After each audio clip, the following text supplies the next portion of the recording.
आपने आईमैक्स की महंगी टिकट ली है और आप उस वर्ल्ड क्लास एक्सपीरियंस का वेट कर रहे हो जिसका वादा ट्रेलर में किया गया था।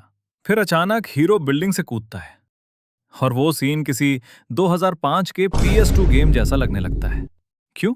आखिर 500 करोड़ के बजट वाली फिल्म 10 साल पुरानी हॉलीवुड फिल्म से भी खराब क्यों दिखती है?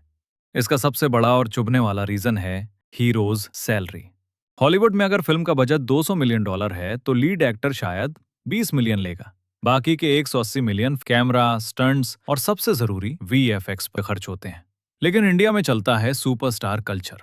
अगर बजट 500 करोड़ है तो 100, 150 या कभी कभी 200 करोड़ तो अकेला हीरो ले जाता है। फिर डायरेक्टर और बाकी कास्ट की फीस जोड़ लो, मतलब फिल्म की शूटिंग शुरू होने से पहले ही आधा बजट तो सिर्फ सैलरी बांटने में खत्म हो जाता है। अब जब आप VFX डिपार्टमेंट को सिर्फ बची कुची चिल्लर दोगे तो क्वालिटी भी वैसी ही मिलेगी। आप बचे हुए पैसों में अवतार जैसे विजुअल्स की उम्मीद नहीं कर सकते। ये वैसा ही है जैसे सोफे के नीचे गिरे सिक्कों से फेरारी खरीदने की कोशिश करना। भाई ऐसे काम नहीं चलता। लेकिन बाहुबली वाकई अलग थी, क्योंकि SS राजामौली किसी आम इंडियन डायरेक्टर की तरह काम नहीं करते। कैमरा रोल होने से 2 साल पहले ही राजामौली पूरी फिल्म का एक low quality 3D version computer पर बना लेते हैं। उन्हें पता होता है कि सूरज कहाँ होगा, कैमरा कैसे घूमेगा और कितने क्लोन चाहिए।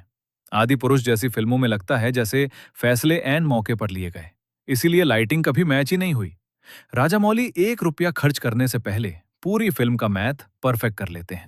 हॉलीवुड में VFX सुपरवाइजर की अहमियत डायरेक्टर के बराबर होती है। अगर सेट पर लाइटिंग गलत है तो VFX वाला बंदा शूट रुकवा देता है, क्योंकि अगर असली चेहरे की लाइटिंग डिजिटल बैकग्राउंड से मैच नहीं हुई तो हमारा दिमाग तुरंत पकड़ लेगा कि ये नकली है।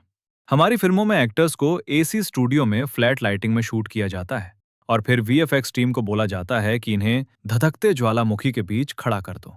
ये कभी रियल नहीं लगता।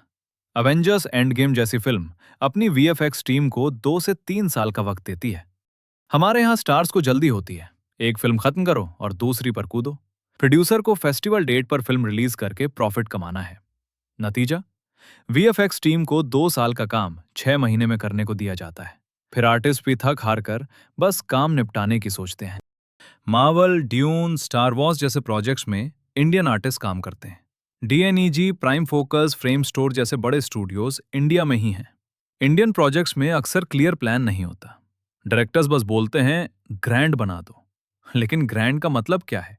जब क्लियर आइडिया नहीं होता तो VFX टीम बार बार चेंज करती रहती है। इससे टाइम और पैसा दोनों वेस्ट होता है। लोका चैप्टर चंद्रा एक अच्छा एग्जाम्पल है। सिर्फ 30 करोड़ रुपए बजट में बनी और 300 करोड़ रुपए से ज्यादा कमा लिए। इस फिल्म ने स्टार सैलरी पर पैसा वेस्ट नहीं किया, बल्कि वर्ल्ड बिल्डिंग और क्वालिटी पर फोकस किया। इसने हॉलीवुड को कॉपी नहीं किया, बल्कि अपनी स्टाइल बनाई। इसलिए ये अलग और अच्छी लगी। आदि पुरुष की सबसे बड़ी प्रॉब्लम सिर्फ बजट या क्लोनिंग नहीं थी, वो थी आर्ट डायरेक्शन। उन्होंने फोटो रियलिस्टिक लुक की कोशिश की, लेकिन ये खिचड़ी बन गई। बाहुबली इसलिए चली क्योंकि उसमें अपनी फैंटेसी वाली पहचान को अपनाया। वो कोई नेशनल ज्योग्राफिक की डॉक्यूमेंट्री नहीं लग रही थी, वो एक चलती फिरती पेंटिंग जैसी थी। राजामौली समझते हैं कि अगर आपके पास अवतार जैसा $400 मिलियन का बजट नहीं है तो अवतार की नकल मत करो। अपनी एक अलग विजुअल स्टाइल बनाओ जो आपकी कमियों को छुपा ले। लंबे समय तक हमें फर्क नहीं पड़ता था फिजिक्स और विजुअल्स की किसे पड़ी थी, लेकिन आज की जनरेशन यूट्यूब, नेटफ्लिक्स और गेमिंग देखकर बड़ी हुई है। उनकी आंखें खराब CGI को तुरंत पकड़ लेती हैं। अगर इंडियन सिनेमा ने एक्टर्स को ओवरपे करना बंद नहीं किया और अच्छे आर्टिस्ट पर इन्वेस्ट नहीं किया तो हम अपनी ऑडियंस को इंटरनेशनल कंटेंट के हाथों खो देंगे।